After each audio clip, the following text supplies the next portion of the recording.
Hello dear student आज हम transformers पे डिस्कस करने वाले हैं। ट्रांसफार्मर क्या होता है, कैसे वर्क होता है इस पे। तो इसको आप आसानी से समझ जाएंगे। इसको ध्यानपूर्वक सुनिए, पूरी वीडियो लास्ट तक आप देखेंगे तो आप इसको पूरा समझ जाएंगे बढ़िया ढंग से। तो स्टार्ट करता हूँ मैं। तो आज हम ट्रांसफार्मर के बारे में, आपको यहाँ पर एक डायग्राम दिख रहा है यहाँ पर। तो ये एक ट्रांसफार्मर का डायग्राम है और ये इसका सिंबल है, ये सिंगल लाइन डायग्राम है। ठीक है, 3 सिंबल दिख रहे हैं यहाँ पर। तो इसमें जो ये 2 टर्न हैं, इनको हम प्राइमरी टर्न बोलते हैं। प्राइमरी कॉइल के टर्न होते हैं ये 2। ठीक है, ये प्राइमरी कॉइल होती है, ये सेकेंडरी कॉइल है। ये सेकेंडरी कॉइल के 2 टर्न हैं। जो बीच में दिख रहा है ये कोर है, ये सिलिकॉन स्टील की कोर होती है। और जो इसकी स्टैंपिंग है ये 0.35 mm से 0.5 mm तक बनाई जाती है। ठीक है, और इसमें विशेष ये है कि ट्रांसफार्मर का जो यहाँ पर आपको दूसरी साइड दिख रहा है, यहाँ पर एक सिंबल दिख रहा है ये वाला। तो यहाँ पर इधर को प्राइमरी लिखा है, इधर सेकेंडरी लिखा है। तो ये वाइंडिंगों को दर्शा रहा है सिंबल द्वारा। ये प्राइमरी की वाइंडिंग है, इधर को प्राइमरी वाइंडिंग है और इधर की साइड को सेकेंडरी वाइंडिंग है। और बीच में जो लाइन दिख रही है आपको, 2 लाइनें दिख रही हैं, ये कोर है। तो इसको हम बोलते हैं मैग्नेटिक कोर। ठीक है, और यहाँ पर जो दिख रहा है ये इसका सिंगल लाइन डायग्राम है। वीपी लिखा है, वीपी मीन्स होता है प्राइमरी वोल्टेज, और वीएस लिखा है, ये है सेकेंडरी वोल्टेज। ठीक है, तो ये है, देखिए यहाँ पर ट्रांसफार्मर का इंट्रोडक्शन हमको समझना है। तो ट्रांसफार्मर क्या है? ट्रांसफार्मर एक क्या होता है, स्टैटिक डिवाइस होता है, एक स्थिर रहने वाली डिवाइस है जो क्या करते हैं, इलेक्ट्रिकल एनर्जी को एक सर्किट से दूसरे सर्किट में ट्रांसफ़र करती है। क्या करती है? एक सर्किट से दूसरे सर्किट में ट्रांसफ़र करने का काम है। और इसके साथ ही ट्रांसफार्मर द्वारा वोल्टेज को स्टेप अप और स्टेप डाउन किया जाता है। ठीक है, जो ट्रांसफ़र तो कर रही है, एक प्राइमरी वाइंडिंग से सेकेंडरी वाइंडिंग में ट्रांसफ़र कर रही है, और उसके साथ साथ ही वोल्टेज को स्टेप अप और स्टेप डाउन करे। स्टेप अप और स्टेप डाउन मीन्स ये है कि जो प्राइमरी वोल्टेज है उससे ज़्यादा करने को हम स्टेप अप बोलते हैं। यदि प्राइमरी वोल्टेज को कम कर, प्राइमरी वोल्टेज में जो वोल्टेज है उससे यदि सेकेंडरी साइड कम वोल्टेज होता है तो उसको हम स्टेप डाउन वोल्टेज बोलते हैं। और इसमें क्या होता है कि फ्रीक्वेंसी और पावर कोई भी चेंज नहीं होती है। ट्रांसफार्मर द्वारा हम जब ट्रांसफार्मर का यूज़ करते हैं तो उसमें फ्रीक्वेंसी और पावर चेंज नहीं होती है, फ्रीक्वेंसी और पावर वही रहती है।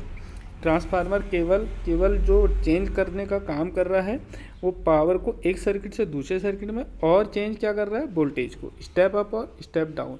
ठीक, और ट्रांसफार्मर केवल एसी सप्लाई पर वर्क करता है। एसी सप्लाई पर वर्क क्यों करता है? क्योंकि एसी सप्लाई में ही हमारा इंडक्टेंस का गुण होता है और इंडक्टिव रिएक्टेंस। अब आप सोच रहे होगे इंडक्टेंस क्या है और इंडक्टिव रिएक्टेंस क्या है। तो इंडक्टेंस क्या होता है कि कोई कॉइल है, ठीक है, कोई कॉइल है, यदि मैं इसमें से धारा प्रवाहित करूं, यदि अल्टरनेटिंग धारा इसमें से प्रवाहित करूं, तो इसमें क्या होता है कि अपने चारों ओर एक मैग्नेटिक फील्ड बनाता है। ठीक है, और इस मैग्नेटिक फील्ड के बनने से क्या होता है कि जो ये चालक में से मैग्नेटिक फील्ड बन रहा है, और ये करंट कैसे होते हैं, अल्टरनेटिंग, माने ये जो इसका अल्टरनेटिंग जो करंट है, तो इसके कारण इसमें मैग्नेटिक फील्ड भी अल्टरनेटिंग टाइप का ही बनता है। ठीक है, जिस कारण इसमें ईएमएफ उत्पन्न होता है। ठीक है, इसको बोलते हैं हम इंडक्टेंस। और इंडक्टिव रिएक्टेंस क्या होता है? इंडक्टिव रिएक्टेंस को समझे तो इंडक्टिव रिएक्टेंस जैसे इलेक्ट्रिकल सर्किट में जैसे रेजिस्टेंस आपने सुना होगा, तो रेजिस्टेंस जैसा ही हमारा इंडक्टिव जो सर्किट होते हैं उनमें जो करंट को अवरोध पैदा करता है, जो रोकता है, उसको हम इंडक्टिव रिएक्टेंस बोलते हैं। इसको हम एक्सेल से दर्शाते हैं। ठीक है, और ये जो गुण है ये केवल एसी सप्लाई में ही होता है। ठीक, और इसको और समझेंगे हम आगे को। अब इसमें हम वर्किंग प्रिंसिपल समझेंगे, ट्रांसफार्मर का वर्किंग प्रिंसिपल को हम समझेंगे। तो वर्किंग प्रिंसिपल क्या होता है कि ट्रांसफार्मर एक म्यूचुअल इंडक्शन पर काम करता है। ठीक है। म्यूचुअल इंडक्शन क्या होता है? म्यूचुअल इंडक्शन ऐसा, अभी हम जो इंडक्टेंस की बात कर रहे थे, यदि कोई कॉइल में मैग्नेटिक फील्ड जब जनरेट होता है, जैसे इस कॉइल में यदि ये अपने चारों ओर एक मैग्नेट बनाए और हमने इसको कैसी सप्लाई दी है? अल्टरनेटिंग। अल्टरनेटिंग मीन्स चेंज होने वाली, करंट चेंज होने वाली है, ठीक है। मतलब क्या होती है, एसी सप्लाई हमारी वेव में चलती है ना, तो एक बार पॉजिटिव एक बार नेगेटिव, तो ऐसी हमने इसको सप्लाई दी है। तो इसके कारण ये क्या होता है कि ये जो प्राइमरी वाइंडिंग है इसके बगल पर ही क्या होती है, इसमें बाजू में एक कोर होती है, इसके बाजू में क्या होता है? एक कोर होता है, और कोर के बाजू में सेकेंडरी वाइंडिंग होती है। जैसे ही ये अपना मैग्नेटिक फील्ड बनाता है तो इसके संपर्क में क्या आता है? हमारे सेकेंडरी वाइंडिंग भी इसके संपर्क में आ जाती है, और जैसी सेकेंडरी संपर्क में इसके आएगी तो इसमें जो ये मैग्नेटिक फील्ड है ये अल्टरनेटिंग स्वभाव का, मतलब चेंज होने वाला है। तो अब हम वो electromagnetic induction law of Faraday का यदि हमको समझ में आता है तो उसको याद रखिए आप। तो उससे क्या होता है कि यदि कहीं पर हमारा मैग्नेटिक फील्ड चेंज होने वाला होता है तो कंडक्टर में ईएमएफ उत्पन्न हो जाता है। तो ये भी क्या करेगा, ये जो एक मैग्नेटिक फील्ड जो यहाँ पर बन रहा है इसका विरोध करना स्टार्ट करेगी सेकंड कॉइल।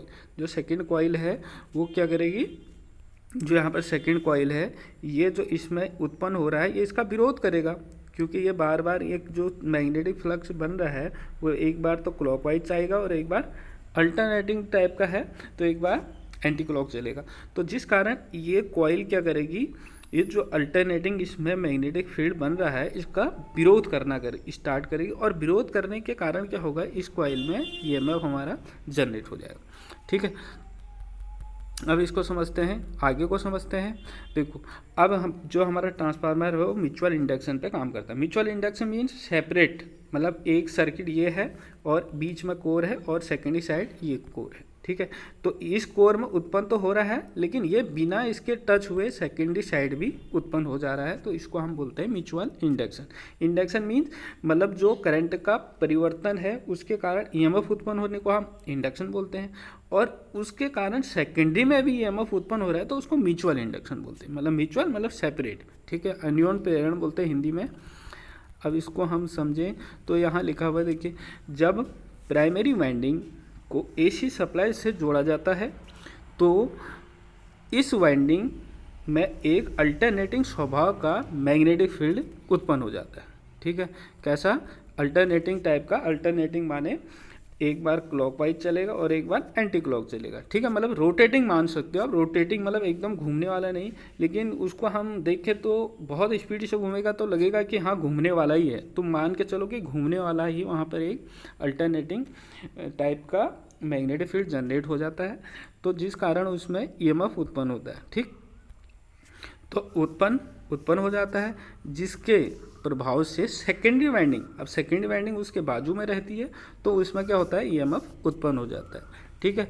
अब इसमें देखिए एक यहाँ पर अलग से अंडरलाइन करा है हमने, ये क्या लिखा हुआ है, जबकि दोनों वाइंडिंगों के मध्य किसी प्रकार का वैद्युतिक संपर्क नहीं होता। वैद्युतिक संपर्क मीन्स है कि कोई जैसे ये प्राइमरी वाइंडिंग है अब और ये सेकेंड वाइंडिंग है तो बीच में कोर है, कोई भी इलेक्ट्रिकल इसमें वैद्युतिक संपर्क नहीं है, मतलब ये यहाँ से कनेक्ट होता है किसी वायर से तब हम इसको बोलते हैं वैद्युतिक संपर्क, तो इसके बीच में कोई भी वैद्युतिक संपर्क नहीं है। अब इसको हम डायग्राम से देखिए, अब इस डायग्राम से आप इसको आसानी से समझ पाएंगे।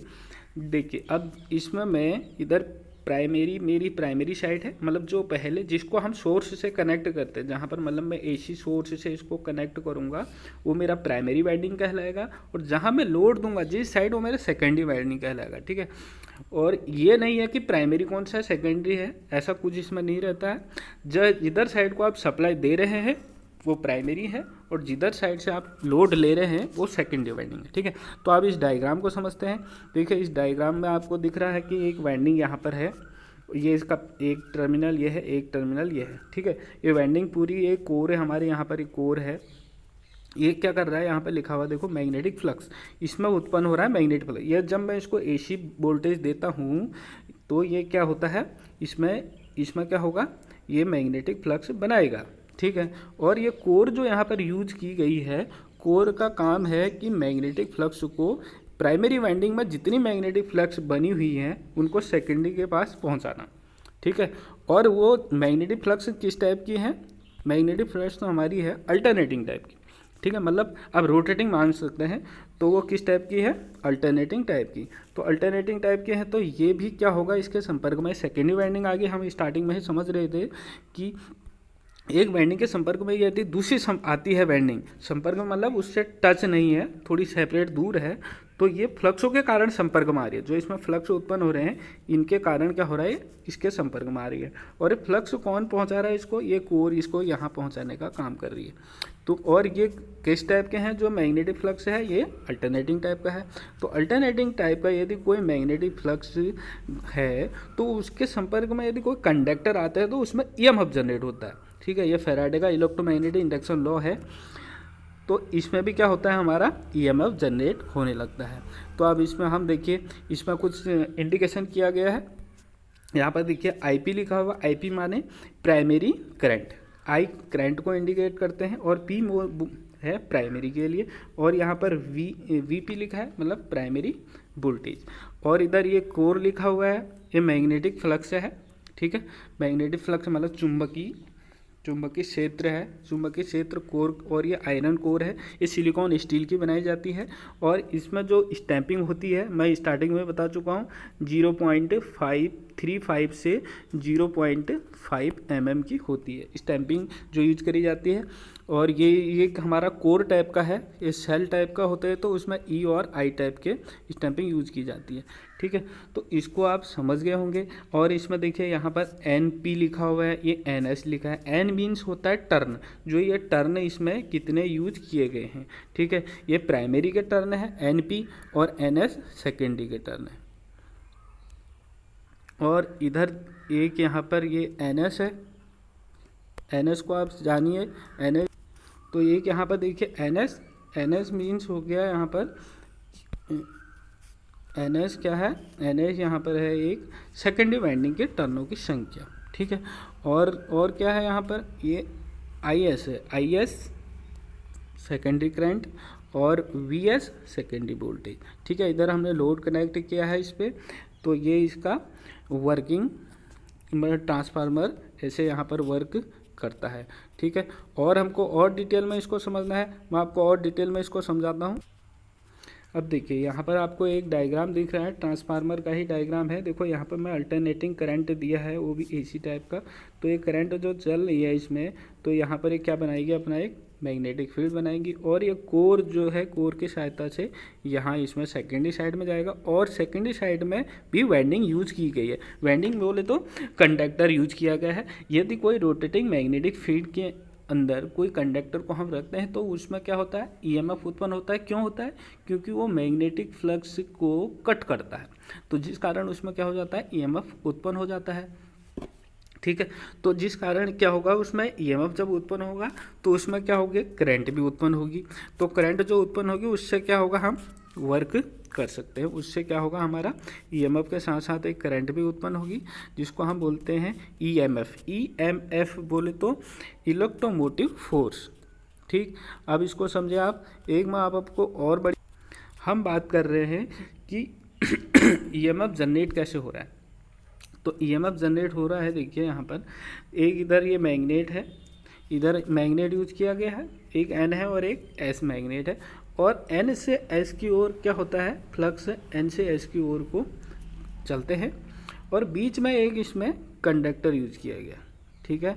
बीच में क्या है, एक ये कंडक्टर है, देखिए यहाँ पर एक कंडक्टर यूज किया गया है। अब इस कंडक्टर के घूमने से क्या होता है, इसमें ईएमएफ उत्पन्न हो जाता है। ये जो यहाँ पर दिख रहे हैं आपको, ये दो स्लिप रिंग दिख रहे हैं, तो इसमें ईएमएफ उत्पन्न हो जाता है। क्यों, क्योंकि ये कंडक्टर घूम रहा होता है। यदि हमारा यही कंडीशन हो, यदि मेरा मैग्नेटिक फील्ड घूमने वाला हो, ये वाला, यदि एक मैग्नेट यदि मैं इसको घुमाने वाला बना दूँ तो क्या होगा, तब भी तो ये कंडक्टर को ही कट करेगा। तो कंडक्टर जब घूमेगा, ये कंडक्टर हमारा स्थिर है, तो उसके द्वारा भी तो जो ये फ्लक्स है ये इनको कट होगा, तो तब भी इसमें ईएमएफ उत्पन्न होगा। तो वही कंडीशन हमारे ट्रांसफार्मर में होती है। ट्रांसफार्मर में क्या होता है, कुछ घूमने वाला पार्ट से तो नहीं होता है, लेकिन जो उसमें हमने करंट जो दी है, जो हमने करंट देते हैं ट्रांसफार्मर में, वो हमारी कैसी होती है, अल्टरनेटिंग टाइप की। कैसी करंट होती है, अल्टरनेटिंग टाइप की। तो अल्टरनेटिंग टाइप की करंट से क्या होता है कि इसमें जो प्राइमरी वाइंडिंग है उसमें कैसा एक मैग्नेटिक फील्ड किस टाइप का होता है, अल्टरनेटिंग टाइप का मैग्नेटिक फील्ड, जनरल मतलब घूमने वाला ही समझ लो, और उसके साइड में ये कंडक्टर है, ठीक है। तो इसमें भी क्या होगा, इसमें भी ईएमएफ उत्पन्न हो जाएगा। जैसे कि समझते हैं, ये ट्रांसफार्मर है, ट्रांसफार्मर की प्राइमरी वाइंडिंग है और ये सेकेंडरी वाइंडिंग, ठीक। अब इसको मैंने यहाँ पर यदि मैं इसको एसी सप्लाई दूँ तो इसमें कैसा फील्ड जनरेट हो रहा है, अल्टरनेटिंग टाइप का, मतलब ये घूमने वाला, ठीक है। ये घूमने वाला मतलब जैसे आपको नीचे इसमें दिख रहा है, यदि ये कंडक्टर घूमने वाला है तो यदि हम मैग्नेटिक फील्ड को घूमने वाला बना दें तो क्या होगा कि ये कंडक्टर ये जो मैग्नेटिक फील्ड घूमने वाला है ये कंडक्टर को कट करेगा, ठीक है। ये कंडक्टर को कट करेगा तो इससे क्या होगा, इस कंडक्टर में यदि इस पे संपर्क में ये आ जाएगा तो ये कट करेगा, मतलब जो ये इसमें जो है मैग्नेटिक फ्लक्स वो इसको ये वाइंडिंग को कट करना स्टार्ट करेंगे। वाइंडिंग को कट करेंगे तो इससे भी क्या होगा, ईएमएफ ही उत्पन्न होगा। तो यही प्रोसेस हमारी ट्रांसफार्मर में यूज की गई है, ठीक है। और इसको समझते हैं, और इसमें एक और मैं आपको, हम बात कर रहे थे ट्रांसफार्मर में स्टेप अप और स्टेप डाउन की। तो ट्रांसफार्मर वोल्टेज को केवल स्टेप अप और स्टेप डाउन करता है, उसका कारक जो होता है वो होता है ट्रांसफार्मर में वाइंडिंग। तो ट्रांसफार्मर में यदि देखिए, यदि हमारी प्राइमरी साइड में जिधर को हमने सप्लाई दिया है उधर कम टर्न होंगे और सेकेंडरी साइड में अधिक टर्न होंगे। तो आपको यहाँ पर डायग्राम में दिख रहा होगा, इधर को 5 टर्न है और इधर साइड को 10 है, ठीक है। तो ये क्या होगा, इस समय इधर को कैसी होगी, वोल्टेज ज़्यादा होगी, ठीक है। डिपेंड किस पे कर रहा है, टर्नों पे। तो ये ट्रांसफार्मर हमारा किस टाइप का होगा, स्टेप अप ट्रांसफार्मर। क्यों, क्योंकि स्टेप अप बोले तो प्राइमरी में कम है, मतलब सीढ़ी मान लो इसको एक सीढ़ी मान के चलते हैं। तो ये हमारी सीढ़ी यहीं तक है, तो स्टेप अप मतलब ये कम थी प्राइमरी वाली और सेकेंडरी वाली अधिक। तो ये कैसा हो गया, स्टेप अप ट्रांसफार्मर हो गया। स्टेप डाउन ट्रांसफार्मर की बात करें तो प्राइमरी साइड हमने, यदि मैं 110 वोल्ट देता हूँ और सेकेंडरी साइड ये 200 वोल्ट बनती है तो ये स्टेप अप ट्रांसफार्मर हो गया। सॉरी, ये मैं इधर चले गया, इधर मैंने 110 वोल्ट दिया है और इधर मेरे को मिल लिया 200। तो ये कैसा ट्रांसफार्मर हो गया, स्टेप अप ट्रांसफार्मर, ठीक है। इधर कम वोल्टेज थी और इधर अधिक बन रही है सेकेंडरी साइड, तो ये स्टेप अप हो गया। और स्टेप डाउन की बात करें तो स्टेप डाउन सेकंड ट्रांसफार्मर, यहाँ पर सेकंड डायग्राम आपको दिख रहा है। तो इसमें क्या है, ये इधर साइड को मैं यदि मैं 110 वोल्ट दूं तो सेकंड साइड को मेरे को 200 वोल्ट नहीं मिलेगा, सेकंड साइड को मेरे को क्या मिलेगा, कम वोल्टेज मिलेगा, लगभग मान सकते हैं 50 वोल्ट मिलेगा। तो 110 थी और इधर 50, तो ये कैसा हो गया, डाउन, ये अप है। तो अप साइड हमने प्राइमरी में दिया है और सेकेंडरी साइड सेकेंडरी में क्या मिली हमको, डाउन वोल्टेज मिली है। तो डिपेंड किस पर कर रहा है, इसमें कितने नंबर ऑफ टर्न है, टर्नों पर ही ये डिपेंड करता है। अब आगे हम ईएमएफ इक्वेशन को भी समझाएंगे आपको। तो ये डिपेंड कर रहा है, यहाँ पर जो ईएमएफ उत्पन्न हो रही है वो डिपेंड किस पर हो रहा है, टर्न पे। तो स्टेप अप और स्टेप डाउन ट्रांसफार्मर, दो टाइप के ये ट्रांसफार्मर होते हैं। ये वोल्टेज को जो बढ़ाता है उसको स्टेप अप ट्रांसफार्मर बोलते हैं, और जो प्राइमरी वोल्टेज के अकॉर्डिंग सेकेंडरी वोल्टेज को घटाता है, प्राइमरी में 100 वोल्टेज है, सेकेंडरी में 50 होगी तो स्टेप डाउन ट्रांसफार्मर हो जाएगा। यदि प्राइमरी में 200 है और सेकेंडरी में 400 हो गया तो स्टेप अप ट्रांसफार्मर हो गया, ठीक। तो आप इसको समझे होंगे। तो डियर फ्रेंड, आप समझे होंगे इसको। तो हम फिर से एक बार आपको बता देते हैं। देखो, जैसे यहाँ पर एक ट्रांसफार्मर है, ट्रांसफार्मर में यहाँ जब सप्लाई देता हूँ, मेरा ये स्टैटिक डिवाइस होता है और इसका काम क्या होता है, एक सर्किट से इलेक्ट्रिकल एनर्जी को दूसरे सर्किट में पहुँचाना। मतलब इस सर्किट से इस सर्किट में पहुँचाने का काम मेरा किसका होता है, ट्रांसफार्मर का होता है। और ट्रांसफार्मर फ्रीक्वेंसी भी चेंज नहीं करता, ना ही पावर, ठीक है। पावर को भी कोई चेंज नहीं करेगा और फ्रीक्वेंसी को भी कोई चेंज नहीं करेगा।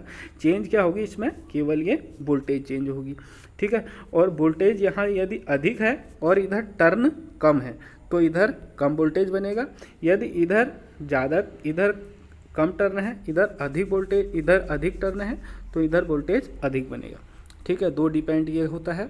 और ये म्यूचुअल इंडक्शन के सिद्धांत पे कार्य करता है। म्यूचुअल इंडक्शन क्या होता है कि जो इसमें तो अपना ये प्राइमरी वाइंडिंग तो सेल्फ इंडक्शन करती है, ठीक है। इंडक्शन मीन्स ईएमएफ उत्पन्न करना। तो ये प्राइमरी क्या करती है, सेल्फ करती है। और इसके संपर्क में क्या है, ये कोर की सहायता से ये जो मैग्नेटिक फ्लक्स हैं ये सेकेंडरी साइड जाते हैं और सेकेंडरी साइड जाकर जो यहाँ पर ये कंडक्टर है मतलब वाइंडिंग है इसको कट करते हैं, और कट करने से फिर वही फैराडेज लॉ, इलेक्ट्रोमैग्नेटिक इंडक्शन, यदि फ्लक्स कट करते हैं किसी कंडक्टर को तो उससे क्या होता है कि उस कंडक्टर में ईएमएफ उत्पन्न हो जाता है। तो यहाँ पर भी क्या होगा, ईएमएफ उत्पन्न हो जाएगा।